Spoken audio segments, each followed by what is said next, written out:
Through this one, an Abon can finally get back to its lively old self. That said, I do have a quick heads up for everyone. You'll still need to finish the main story episode, Fighting with a Dragon, before you can start the new story in the Fog Den. That's right. So make sure you're all caught up. Now, before we dive into the new content, let's take a first look at the main story update trailer. We found traces of the Night Mothling. Good job. Keep tracking. Support will arrive soon. I have turned in the rules for this game. Everyone, it's time to play.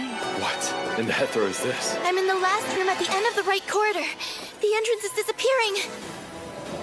A game is being held here. You must win this game.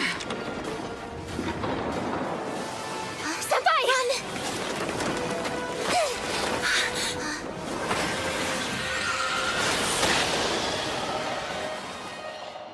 The final feast is prepared. Let all who are called take up blade against blade, that they may contend for the last seat. No matter what rules I turn in, the Fog Coffin allows only one victor. The victor may choose one thing in the Fog Den as a reward.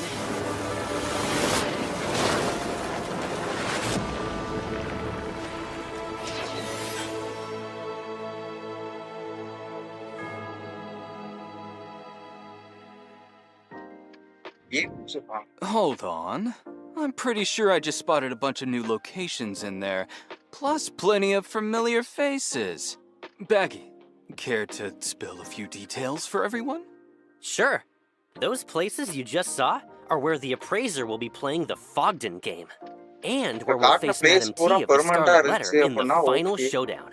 As for the story in between, let's set that aside for now. So tell me, which familiar faces did you catch?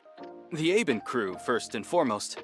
Besides the Appraiser, there's Daffodil, who took off without so much as a goodbye, and it looks like even Hotari and Adler have made their way into the Fog Den. Which means we'll get to see them in action during the big showdown, right? And I spotted Time, the creator of the Corridor of Echoes, making an appearance as well. You did! Before the storm hit, the Bureau had been working quietly and managed to pin down the location of the Scarlet Letter's den. And Time herself provided the director with quite a few valuable leads.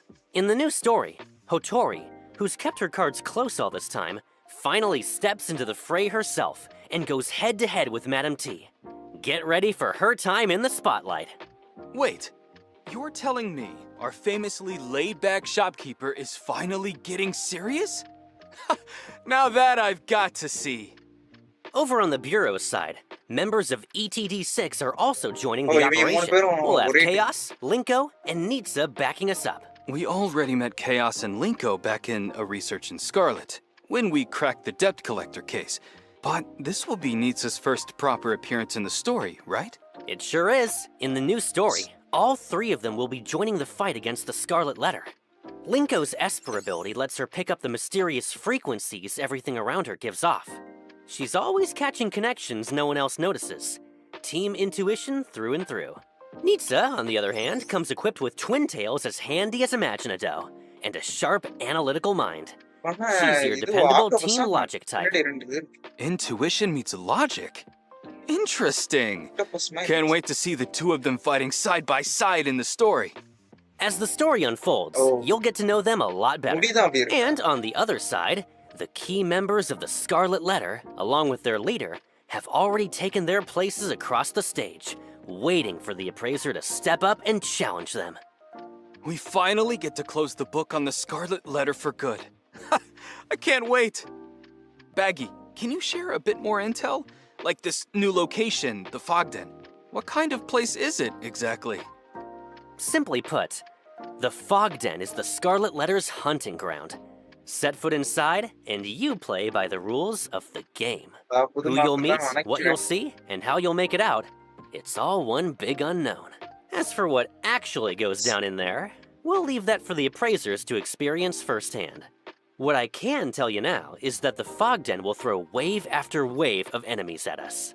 Well, if this whole place really is one big game, it sounds like there's no shortage of levels to clear. But let's stop here before we get deep into spoiler territory. So, appraisers, take a quick breather and jot down today's first redeem.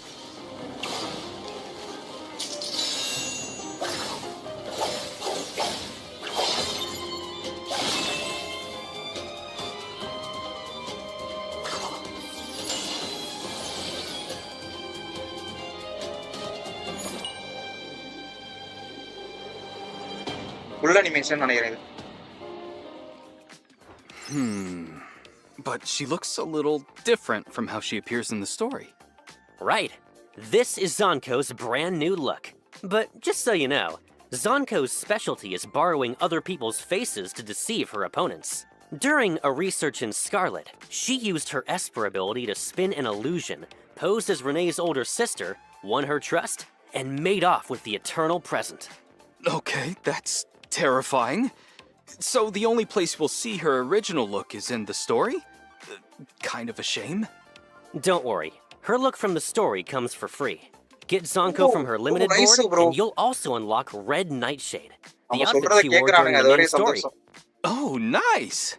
But something's still bugging me. Zonko caused us a lot of grief during the Scarlet Letter incident. Is the new story setting up some kind of twist? Well, Zonko may serve Anana, the leader of the Scarlet Letter, but she's nobody's puppet. She lives by her own code, and when loyalty and principle collide, she's capable of things no one sees coming. And after the Scarlet Letter incident, she paid the price for what she did during her time with them. As for where Zonko ends up, that's for the appraisers to find out. We've definitely seen her dangerous, complicated side. It makes you wonder how she got that way. Well, actually, we've put together a short film that looks at her past from a whole different angle. Crimes are always kept under wraps. Those living under the sun tend to be oblivious.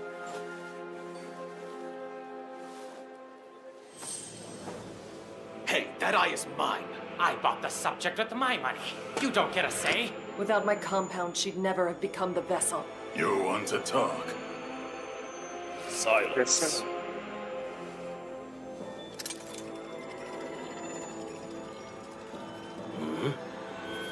Why is she?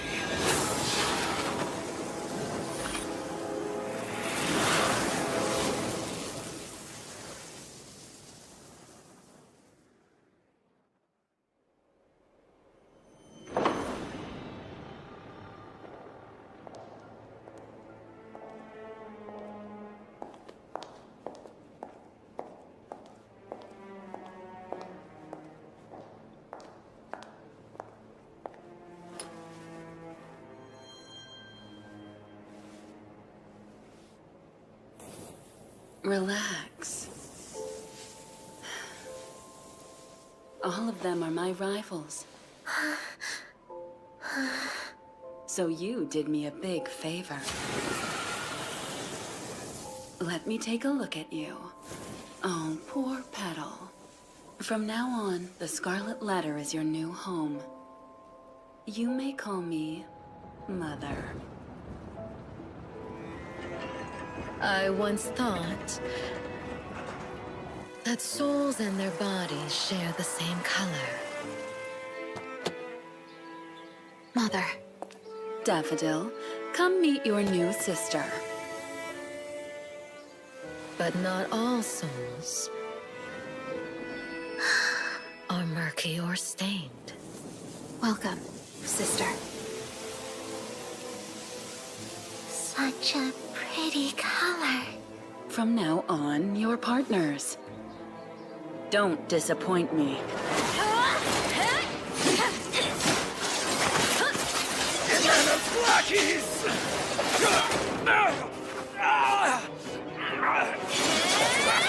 Ruin everything! You two monsters! So you can see people's souls. Yes, sister. The people we get rid of. How are their souls? Sunken and murky red. As ugly as their faces. and mothers. Sis?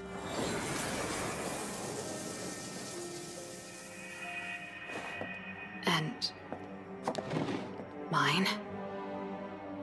What color do you see in my soul?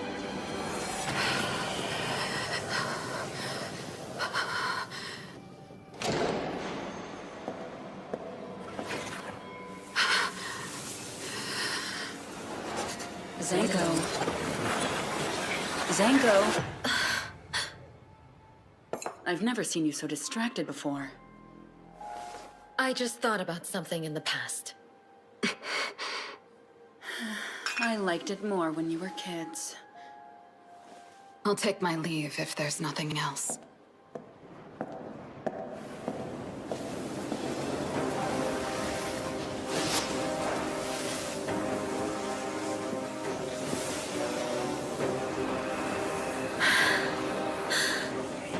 What a mesmerizing color.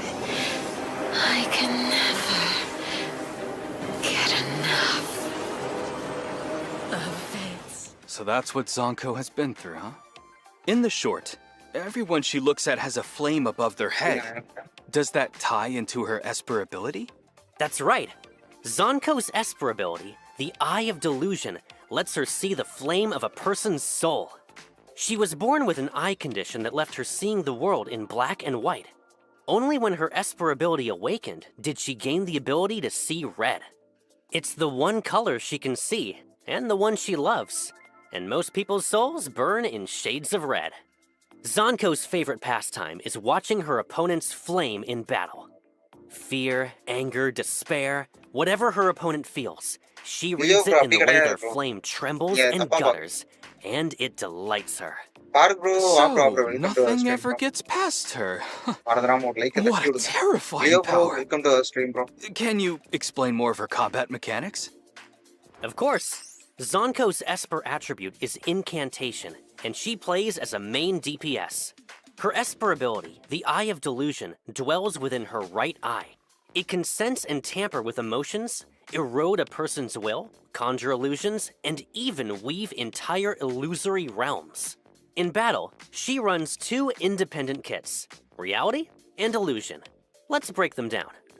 While in the Reality state, use basic attack Wildfire, and Zanko swings her Cursed Blade for up to 5 consecutive attacks, dealing incantation damage. Hold basic attack to unleash basic attack Flickering Shadow. And while in Reality, Zanko passively carries the Hunt buff, which boosts the damage she deals. After a critical dodge, press basic attack to trigger a dodge counter, dealing 1 instance of incantation damage. Now for the key mechanic. While in Reality, her redirect skill, Sanguine Dash, instantly switches Zanko into the Illusion state. Use it right after the 4th or 5th hit of her basic attack, after a held basic attack, or after a dodge counter to apply a Heart Wrench dot effect to the target on hit. And you'll also trigger the Disarray effect, dealing heavy break damage to targets over a wide area. While in the Illusion state, use basic attack Nightmare Waltz, and Zanko commands her Cursed Blade and Ribbons to perform up to 4 consecutive attacks, applying 1 stack of Heart Wrench to the target on hit. Better yet, every hit of Nightmare Waltz spreads the damage over time effects on the target to other targets within range. Hold basic attack to unleash basic attack Moonfall. While in Illusion, Zanko passively carries the Delusion buff, which increases the crit damage of all damage over time effects on the target. And the Illusion state only lasts so long. When the timer runs out, she automatically returns to Reality. All of Zanko's attacks while in Illusion are treated as follow-up attacks. While in Illusion, her redirect skill, Soul Cross, switches her back to Reality instantly. Use Soul Cross just as the Illusion timer runs low, and the skill icon lights up, and you'll trigger the Oblivion effect, dealing massive damage to targets across a wide area, plus activating her ultimate, Blood Feast Reverie. Once her ultimate gauge is full, press to unleash her ultimate, Inferno Flamenco. If Blood Feast Reverie is active, she leads with Blood Feast Reverie instead, applying multiple stacks of Heart Wrench. Then press her ultimate again within a set window to unleash an empowered version of Inferno Flamenco, without costing ultimate energy. But if you let the window expire, the opportunity to recast is lost. And one more thing, if you end Illusion with redirect skill Soul Cross, the Delusion buff on Zonko lingers for a while before it fades. That means for a short window, Zonko holds both Hunt's damage boost and Delusion's damage over time crit damage boost at the same time. Running 2 buffs at once? That's downright scary. It is. And her team play is just as impressive. Pair Zonko with characters of adjacent cycle attributes and trigger her support skill to deal incantation damage. Her cycle effect makes Scorch stackable. So whenever anyone on the team applies a damage over time effect to a target under Scorch, each stack of damage over time applied lets Zonko add 1 Scorch stack of her own.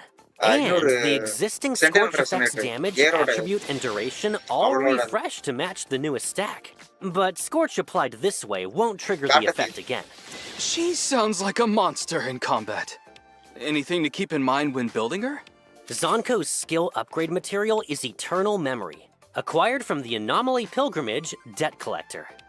And her level ascension material is Nest Guard Fragment, from the Anomaly Hunt Call of the Lost. If she's on your list, now's the time to start stockpiling. Now then, let's watch some live gameplay and see her terrifying battlefield dominance for ourselves.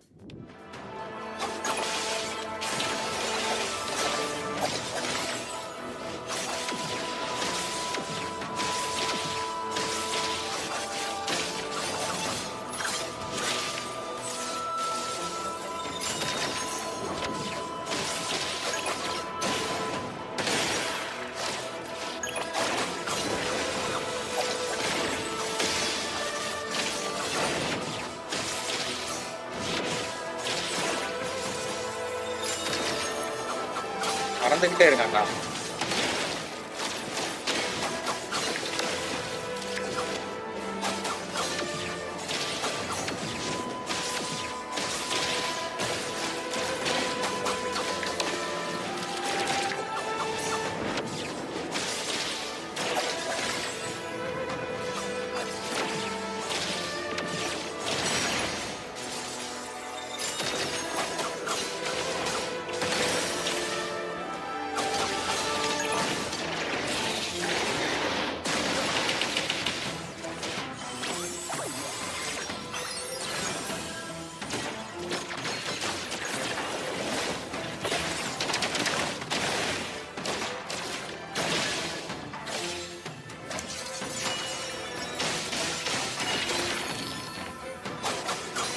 SK மாதிரி கிடையாது bro. ஆனா இப்போதைக்கு இருக்கிற நல்ல சப்போர்ட்னா அவதான்.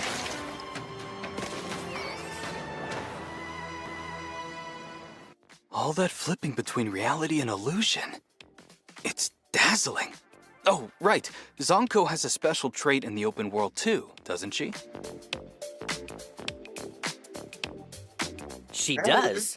In the open world, she can turn invisible. And while invisible, enemies can't spot her. Doesn't that make slipping away from the law a little too easy? Well, let's try to be model citizens in Heathero, shall we? We've covered combat and the open world. Time to talk interactions? But our interactions with Zonko will be a little unusual. With the Scarlet Letter incident settled, she's lost her freedom. But as we said, her Esper ability can reach into people's minds and conjure illusions. And the Appraiser, having crossed blades with her so many times, has come under that influence. As a result, Zonko's Phantom can now appear at the Appraiser's side at any given moment. The Phantom comes and goes without warning, always watching the Appraiser, deeply curious about the secrets they carry. What's going on with that? Is it some kind of clone? Not quite. For one, only the Appraiser can see her. And the way she speaks and acts seems a little different from the real Zonko. Also, since the real Zonko isn't in Heathero proper, her encounters in city hangouts won't be available in version 1.3. Once the real Zonko is within reach again someday, that's when a new chapter with her can begin. What about her other interactions? Are those still happening? They are. You can't run into Zonko herself in version 1.3, but appraisers can still increase her obsession by sending gifts. Reach specific obsession levels, and interactions like Ride Along, Little Sparrow, and Move In unlock as usual. Let's take a look. Zonko also comes with one extra special interaction: battle. At the required obsession level, appraisers can challenge Zonko's Phantom to a duel. Learn each other's moves now, and when you finally face the real Zonko, the sparks might fly even hotter. Beyond special interactions, Zonko also has a big wardrobe. Changing her look is her specialty after all. 19ஆம் தேதி bro. Banner வந்து 19ஆம் தேதி.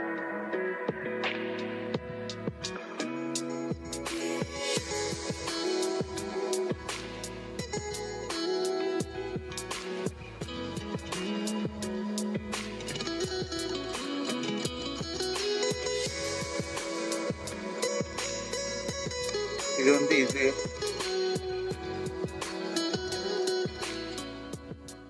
For everything else Zonko, you'll need to dig in yourself once version 1.3 goes live. Up next is a full member of the Bureau's elite ETD6, Linko.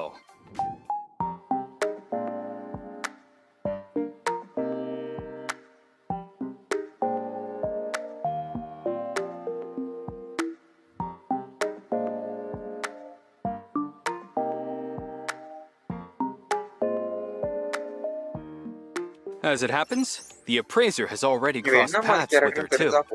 During a research in Scarlet, Director Alfred sent her to Avon to deliver Hotari's payment for a related mission.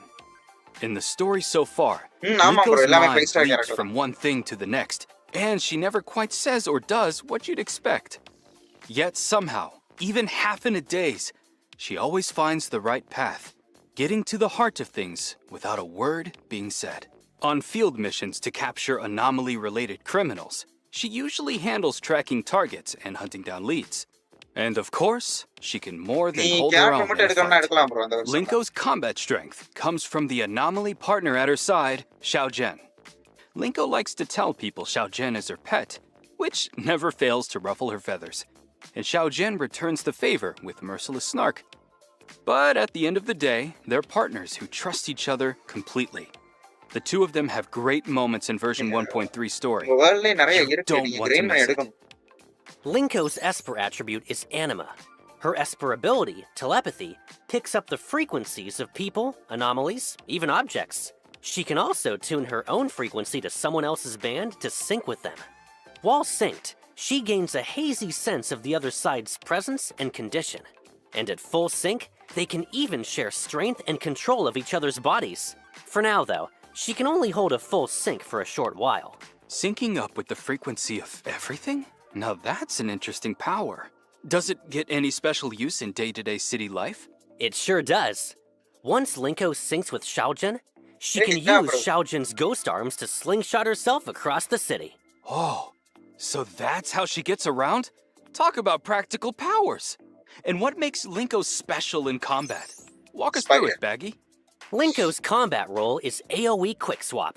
In battle, she can call on Xiao Zhen or a teammate to launch a synced strike. A synced strike is a special kind of support skill. Its damage counts as follow-up attack damage, and its attribute matches whoever launches it. So, if Xiao Zhen launches a synced strike, the damage is Anima. When you use basic attack Poltergeist CQC, Linko chains up to 5 consecutive attacks, dealing Anima damage. Each hit builds her modulation gauge. Modulation is spent when you use redirect skill Full Frequency Pulse to empower the synced strike it triggered. And Linko doesn't just sit idly by. Every so often, she sends out Xiao Zhen to ambush the target, attacking them and applying a hit 'em here mark. When the on-field character hits the marked target with a redirect skill, the mark is consumed and Linko is called in for a synced strike on the target, building modulation and cycle energy. Only one hit 'em here mark can be active at a time, and each mark lasts a set duration.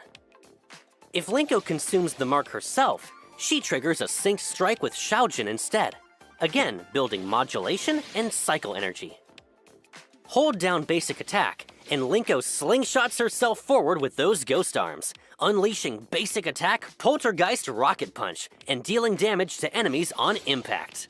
After a critical dodge, press basic attack and Linko fires off a dodge counter, dealing 1 instance of anima damage and building modulation. Use redirect skill Full Frequency Pulse, and Linko channels her Esper power to bombard the target with ghost energy, dealing anima damage. Right side Then she sinks on the spot, calling in Xiaojun or a teammate for a synced strike. A radial menu appears so you can choose who launches the attack. Pick a teammate or Xiaojun, and they'll unleash their own synced strike, dealing damage of their attribute. That synced strike spends the modulation you've built up, granting a damage boost tied to how much was spent. The sync happens in an instant, so time briefly stops while you pick your attacker and let the synced strike fly. And one more detail.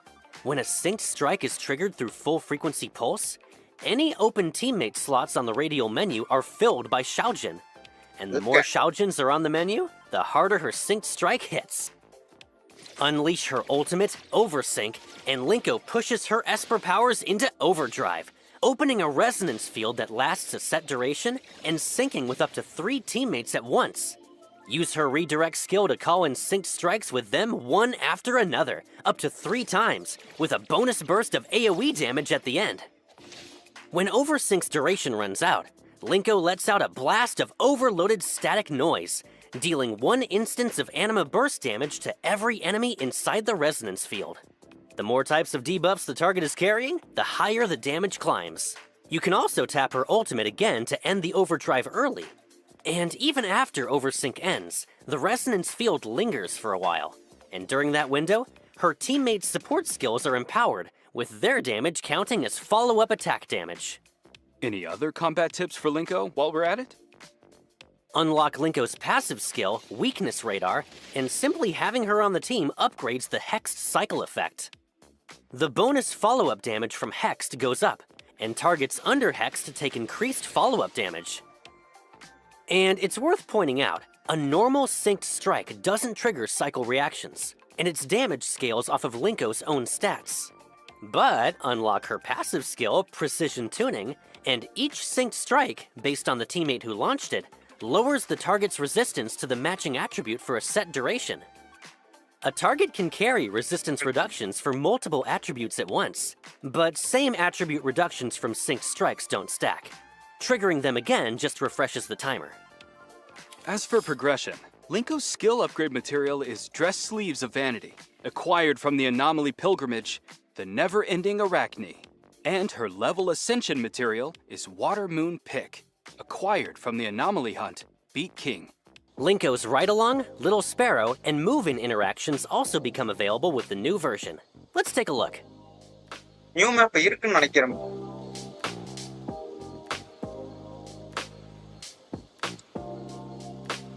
New map வந்து கண்டிப்பா இருக்கணும் சொல்லப்போனா.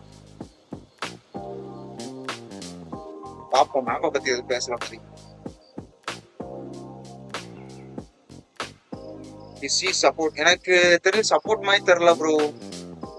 Sub DPS நினைக்கிறேன். Besides her loungewear, Linko has 2 more outfits on the way. Now for the banner rundown.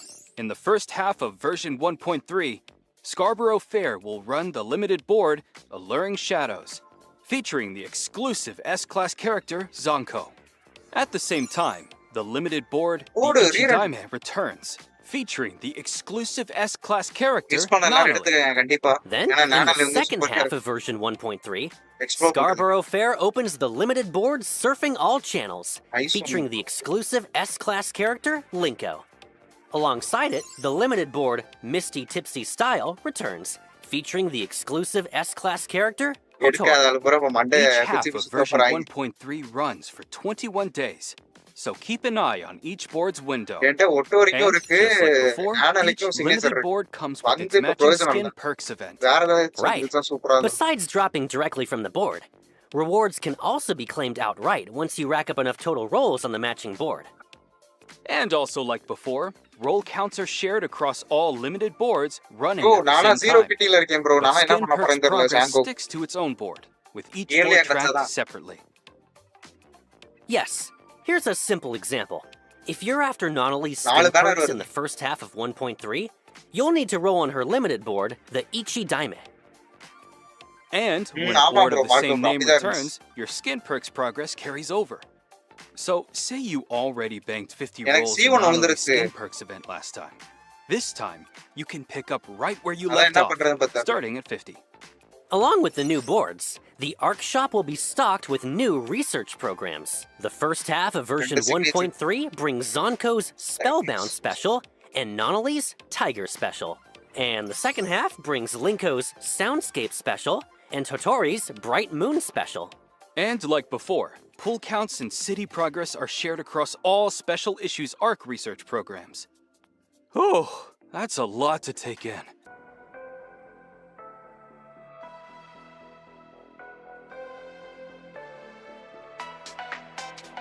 என்னடா round போட்டுருக்கானுங்க என்னடா 6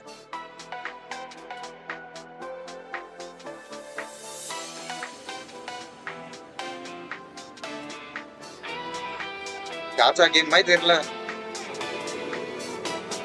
ஏதோ car game மாதிரி தெரியுது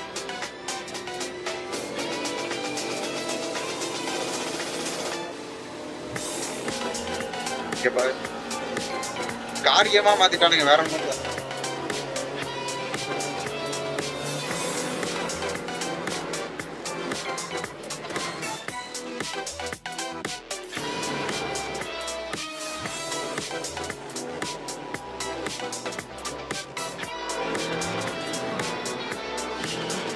ஓடு கிராபிக்ஸ் சூப்பரா இருக்கு ப்ரோ நான் ஹை கிராபிக்ஸ்ல தான் விளையாடுறேன் எனக்கு தெரிஞ்சு புது மேப் வந்து ஃபுல் ரேசிங்க்கு நினைக்கிறேன் பார்த்தா அப்படிதான் என்னடா இது நல்லா இருக்கு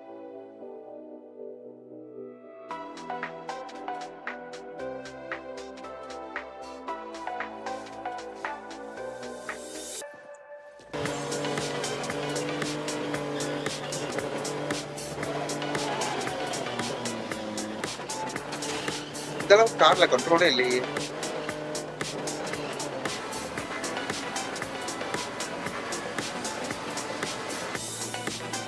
சூப்பரா இருக்கு ப்ரோ பாக்குறதுக்கு நல்லா இருக்கு ஆனா என் லேப்ல விளையாடும்போது நல்லா இல்லையே நல்லா எக்ஸ்பீரியன்ஸ் பண்ண முடியல அந்த அளவுக்கு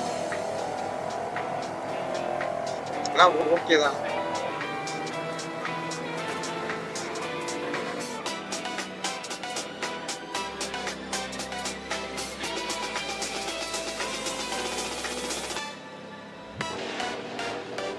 ரேசிங்கா தான் இருக்கு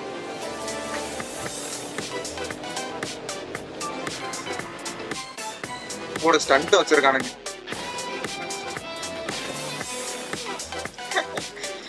சரி என்னடா பறக்குது என்ன பண்ணி வச்சிருக்கானுங்க பூஸ்ட் இருக்கு அந்த இடத்துல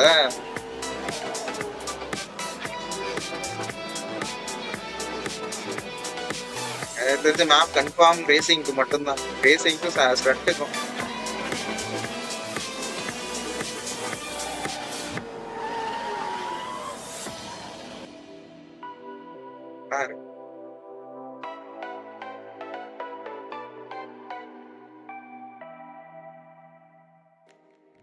First up, Duskmoor, a brand new district coming to Heathrow. Duskmoor sits in the northwest of Heathrow, and it's been under construction ever since the appraiser first arrived in the city. And now, it's finally ready to open its doors. From the air, Duskmoor really does look nothing like the districts we have now. Hang on, what's with all the cars tearing through here? Wild, right? But if you're looking to get your fix of speed and adrenaline, Duskmoor is the place to be. The district is massive. A full lap of its highway loop takes a good 10+ minutes. Whoa! Cruising on auto drive and taking in the mountain scenery sounds like a pretty great way to unwind. But the thought of scouring a whole new area filled with oracle stones is already making me tired. No worries there. In Duskmoor, all you have to do is drive to your heart's content. Every oracle stone in the district can be scooped up right from the driver's seat. Okay, now that I can get behind. The district also has plenty of racing challenges waiting for appraisers. Each course strings together all kinds of back-to-back corners. And once you factor in road surfaces and elevation changes, they're a real test of driving skill. Racing fans, don't miss this. I'm already looking forward to some spectacular driving. Auto driver already Duskmoor இருக்கு bro. opens all new race courses through villages, fields, and wild mountain roads.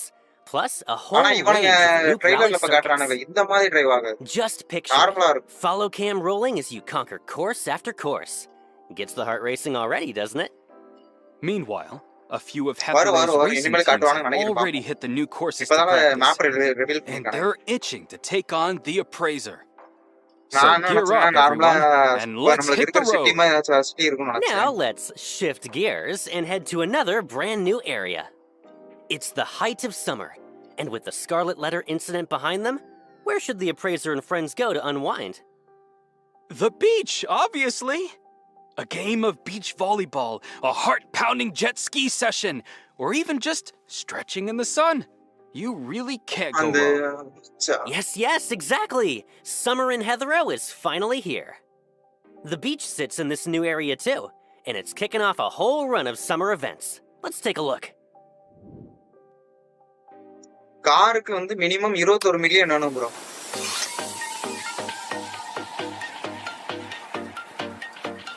Summer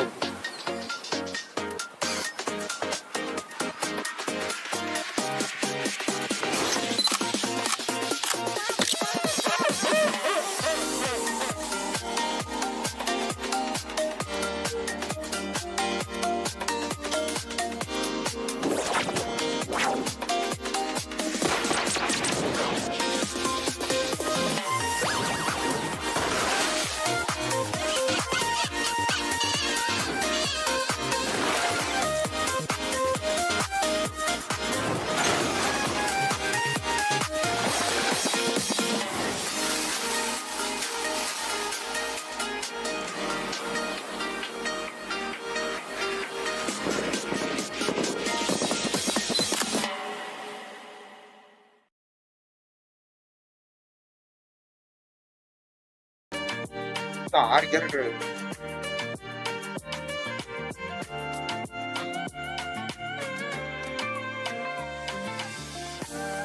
ஆமா skin தான் bro. Summer skin.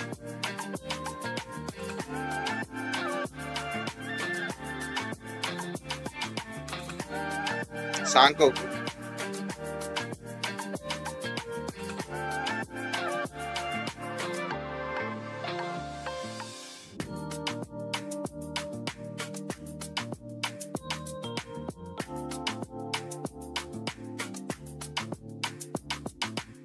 Black bang bro separate area, அதாவது புது map வந்து full and full ரேசிங்க்கு bro. இவனுங்க car இதெல்லாம் கொண்டு வரானுங்களா, அதை வந்து எங்க ஓட்டி பாக்குறேன்னு தெரியாம ஒரு மேப்பே அதுக்கு ரெடி பண்ணிட்டாங்க. மற்றபடி எனக்கு என்ன இப்ப டவுட்னா, மெயின் ஸ்டோரி வருது, அது வந்து ஒரு பிளேஸ்ல நடக்கும். அந்த பிளேஸ் வந்து இன்னொரு புது மேப்பா இல்ல 999 விளாண்டோம்ல நம்ம வேற ஒரு டொமைன் போய் அந்த மாதிரி மேப்பா என்னன்னு தெரியல. அதான் எனக்கு ஒரு டவுட்டா இருக்கு.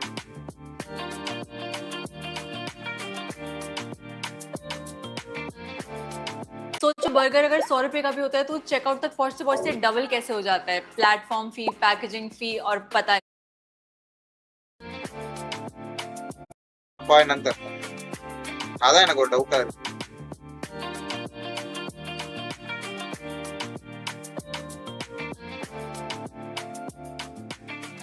எல்லாமே பெய்டு தான், அது ஃப்ரீயா இருக்க வாய்ப்பே இல்லை. For the upcoming summer festivities, some of your companions are slipping into summer outfits to soak up every last ray of sunshine. Do only the current banner characters get summer outfits? This summer's special outfit lineup includes the Appraiser, Mint, Nonali, Chaos, and Zonko. Plus Shinko and Iroi, who arrived last version. And more special outfits are on the way for other characters down the line, so stay tuned. And out on this sun-soaked beach, a brand new activity awaits. Beach volleyball.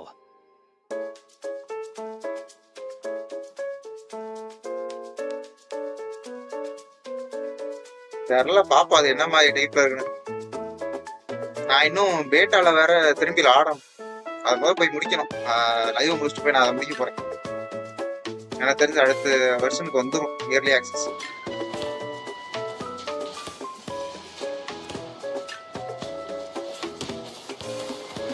நல்லா இருக்கே, multiplier இருந்தா நல்லா இருக்கும், நம்ம ஃப்ரெண்ட்ஸை கூப்பிட்டு விளாண்டா.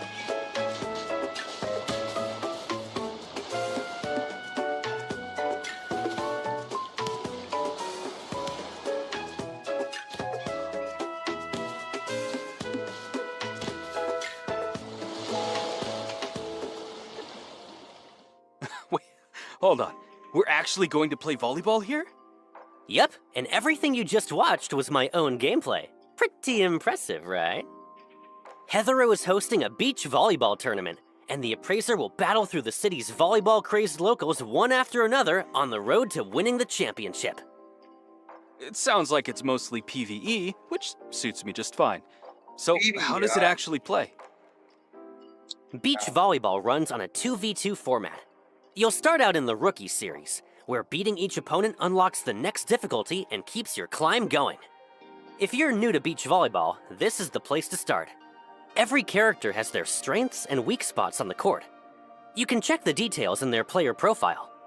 Read the matchup and field the right characters, because the match starts the moment you pick your lineup.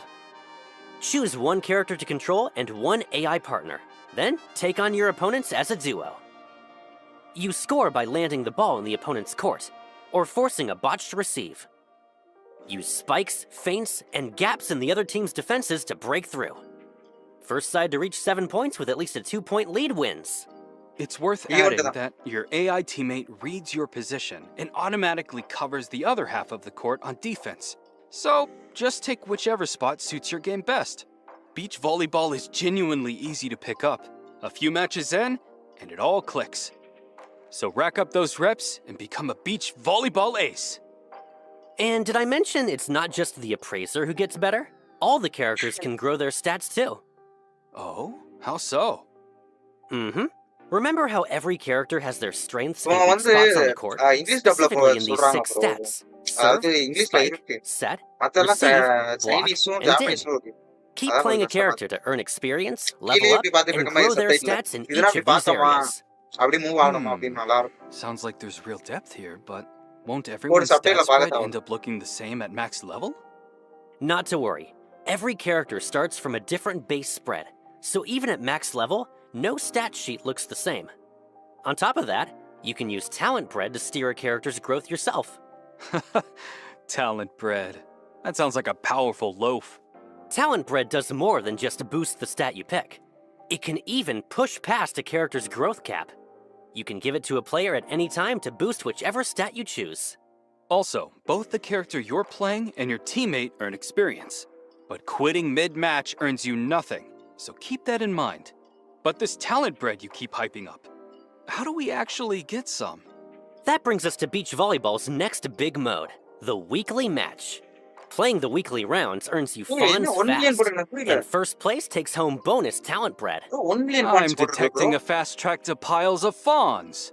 Tell us everything. That's right. The weekly match is a PvE tournament where teams battle it out for the championship. Pick your teammate, fight through the group stage for a spot in the knockouts, and go win the final. A full weekly run takes 5 matches, and one loss knocks you out on the spot. Your final placement decides both your Fawns payout and your ranking for the week. And winning it all pays out a hefty lump of Fawns plus talent bread in one go. Just keep in mind that playing in both the Rookie Series and weekly matches costs city stamina and rewards you with Fawns. Additionally, weekly matches pay out bonus Fawns based on your rank. This bonus is Tycoon Incentive Fund allowance, which caps at 1 million Fawns and resets every 2 weeks. Earnings from Pink Paw's Heist and a few other modes also share this cap. We'll go over the finer details later. Your weekly match placement also earns you points toward Hethero's city-wide volleyball rankings. Keep at it, and you can climb all the way to the top as Hethero's best. For the finer details, check the event page once it's live in game. And once 1.3 drops, beach volleyball joins Hethero's hobbies. At some point, mysterious floating cargo started appearing in certain stretches of water. They come in all sizes and rarities, and some are genuinely precious finds. Precious finds, you say? How do I get my hands on those? During the event, hop on a jet ski and head out to the marked locations to start salvaging. You'll aim with a harpoon, land the shot, and the cargo gets hauled aboard. So basically, gather cargo, bring it ashore, and get paid. Simple as that. Right. Though here's the catch. Your jet ski's fuel is limited, and only what you bring back to shore before the tank runs dry converts into points and... Better ride smart then. Keep an eye on that fuel gauge, or the whole run goes to waste. While you're out salvaging, you'll occasionally spot some odd-looking parts. Salvage these parts and use them to upgrade your jet ski's capabilities. For example, your harpoon can gain range, while the jet ski gets more top speed and cargo capacity. That sounds like a blast! I can't wait to try it!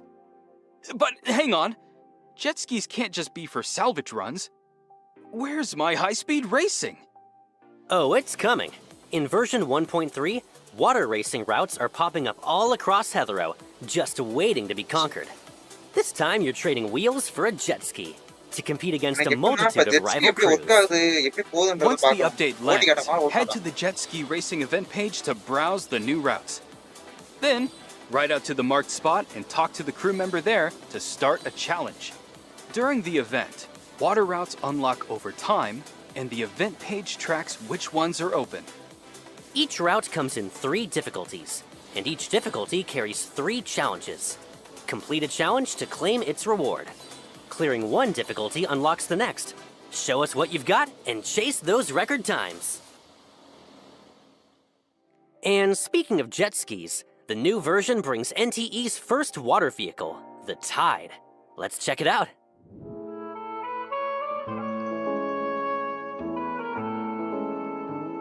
தெரிஞ்சு காசு கொடுத்து வாங்கணும் ரெடியா இருந்துக்கங்க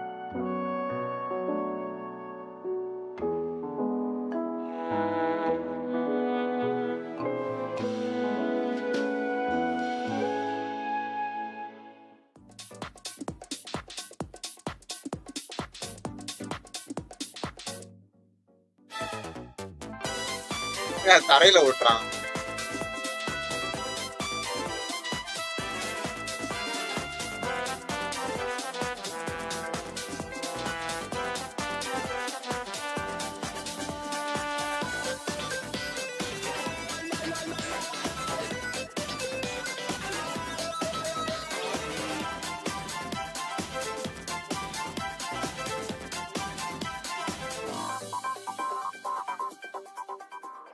After the update, the Tide goes on sale as a mystery box set. You can spend Fawns or Analyth to open mystery boxes. The cost goes up with each box you open.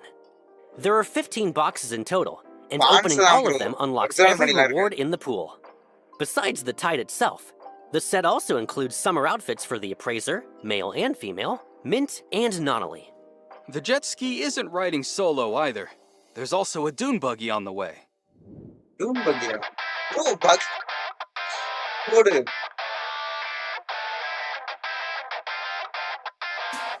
Oh, கடைசியா நான் GTA 5ல தான் bro ஓட்டுனது.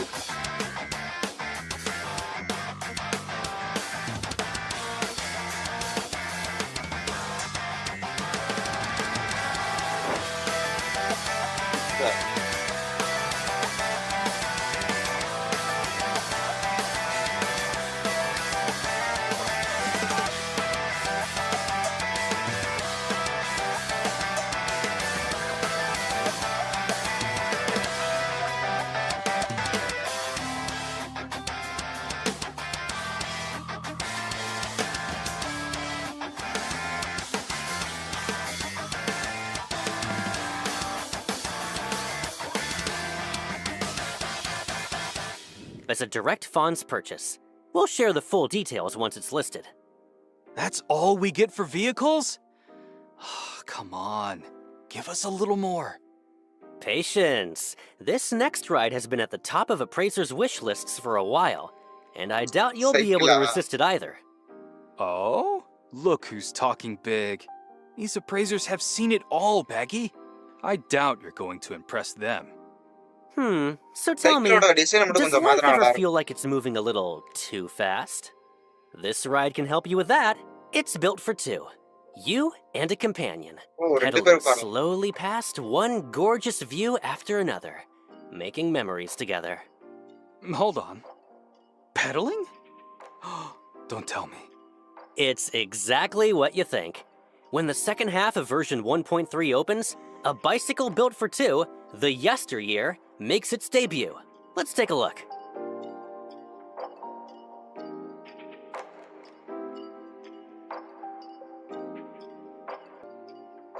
So the Yesteryear arrives in the second half of 1.3, and arriving alongside it is the Bike Ride-Along event. In this event, certain characters are waiting for the appraiser to give them a lift. Hop on the bike, share a slice of summer together, and get them where they need to go. With the companion murmuring softly just over your shoulder the whole way. Appraisers, I'll leave that feeling to your imagination. Now, on a less romantic note, a quick reminder that if you get a wanted level, fall in the water, or wreck the bike mid-ride, the invitation ends there, and you'll have to head back to the event page to pick up the quest again. What? How does anyone rack up a wanted level on a bicycle? So the wheels are covered. What about that house you teased last preview? Time for the tour? Of course. The latest property to hit the market, Still Meadow House, is a detached single-family home out in the Miguel district. Wow. Tucked away from all the city noise, with its own yard and everything.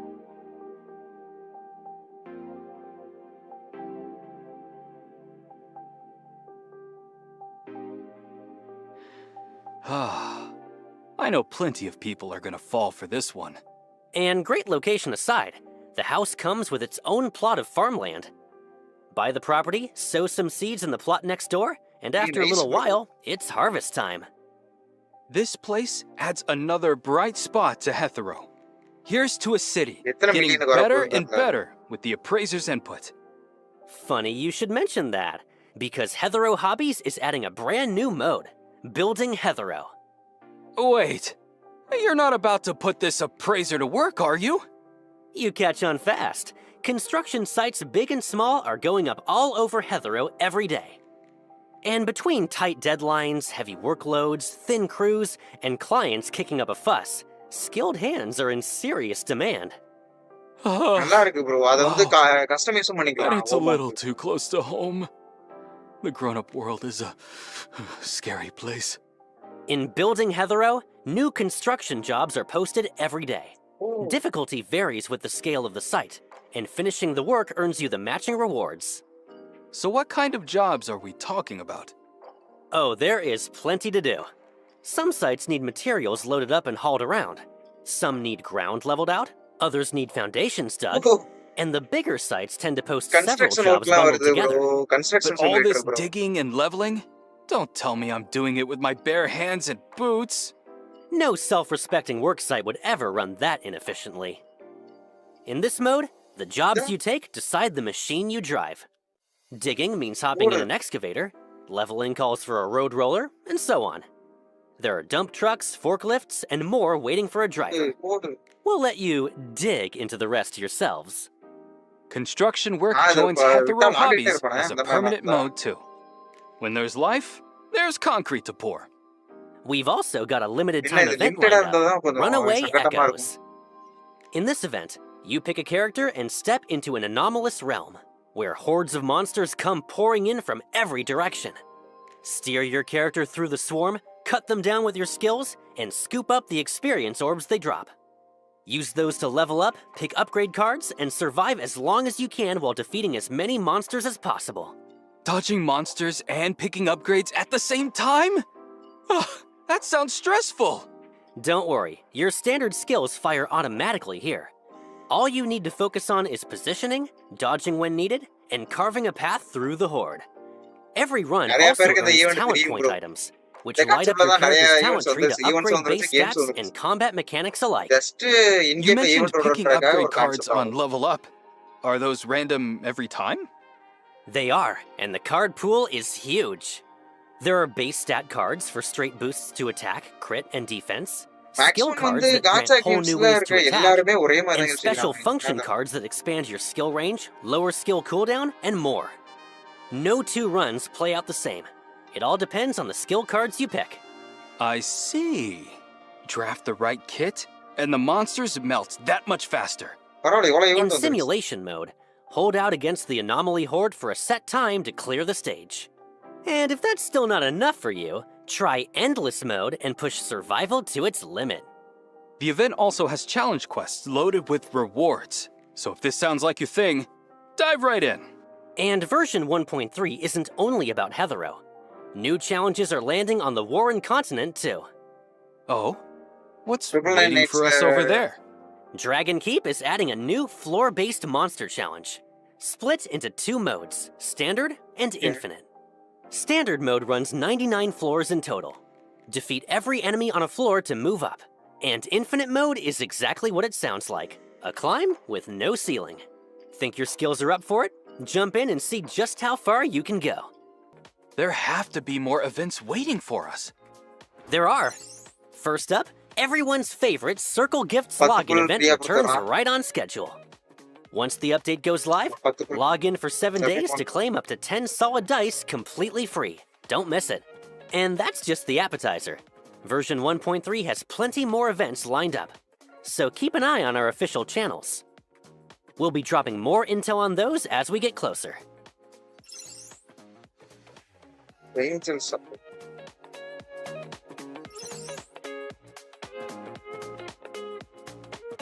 இது போற இவன் அடுத்து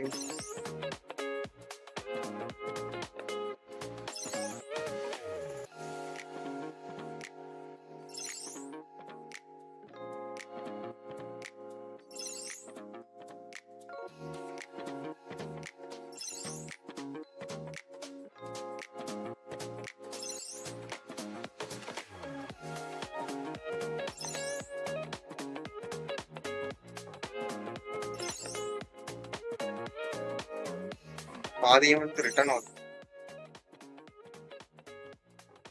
Now, let's head back to Heathero.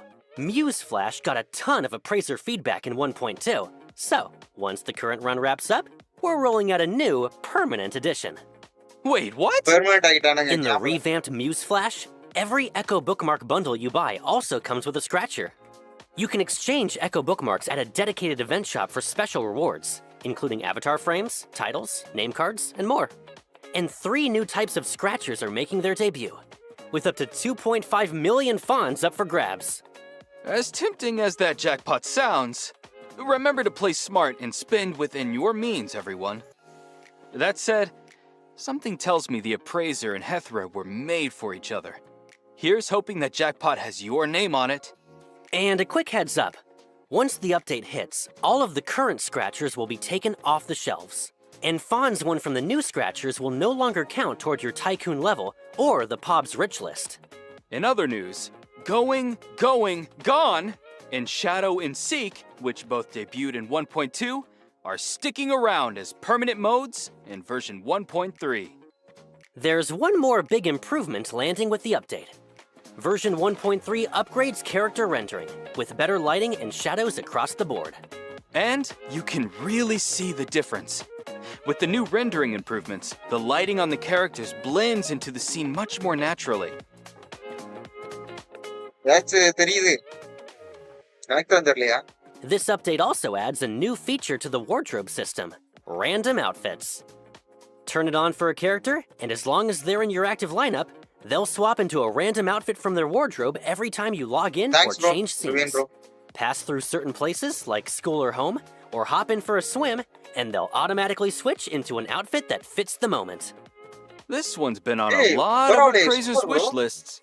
Of course, if you'd rather keep a certain outfit out of the rotation, just check the exclusion option in that outfit's customization panel. So only the looks you actually want to see will ever show up. A fresh fit every time you load in. It never gets old. Next up, a quick rundown of the quality of life improvements we'll be focusing on after the update. Nonoli's outfit, the Popular Kid, is getting a glasses accessory that you can toggle on or off. Bagel is getting a dedicated furniture and decor category, so anyone furnishing their place can find ideas faster. Gifting the item a handwritten letter will now bring up a confirmation prompt, so it never ends up with the wrong character. Open World Multiplayer is getting a Shadow Sweep tracking feature, making it easier to team up with friends and hunt together. And the main screen is getting a handy one-tap option to hide the UI. City Tycoon's level 16 upgrade perk now boosts city stamina consumption by 200%, up from the previous 100%. Crops you grow at the all-new property Still Meadow House can be sold for fawns by spending city stamina. Following the update, playing Shadow and Seek will consume city stamina and reward fawns. Pink Paw's Heist is getting a mini-map. The 1 million Fawns reward pool that Pink Paw's heist paid out each cycle is being renamed the Tycoon Incentive Fund. And as we mentioned earlier, in addition to rewards from Pink Paw's heist, rewards from playing weekly matches in Volley Star and the passive income from displaying your collectibles in Going Gone all drop from your Tycoon Incentive Fund allowance. All right, that covers the improvements, which means we're coming up on the end of today's special preview. Time really does fly. Every time we get to this part, it feels like we're just getting started. Thank you for staying with us. Before we sign off, we want to quickly talk about where the game is heading next. From day one, our goal has been to make Heathrow a livelier, more engaging city. One with more memorable moments between you and the characters who call it home, and a richer experience for everyone. In version 1.4, Puka Land will open its gates. இதுவும் open bro. இந்த மாதிரியா இருந்துச்சு. Bro என்னென்னமோ இருக்கு. Along with new game modes and a fresh batch of anomaly commissions. The amusement park is finally opening? Now that's something to look forward to. Stay tuned, appraisers. We sincerely hope each of you finds your own kind of fun in Heathrow. Once again, thank you to everyone who stayed with us to the end. And with that, it's time to wrap up today's special preview. We'll see you next time. Bye-bye.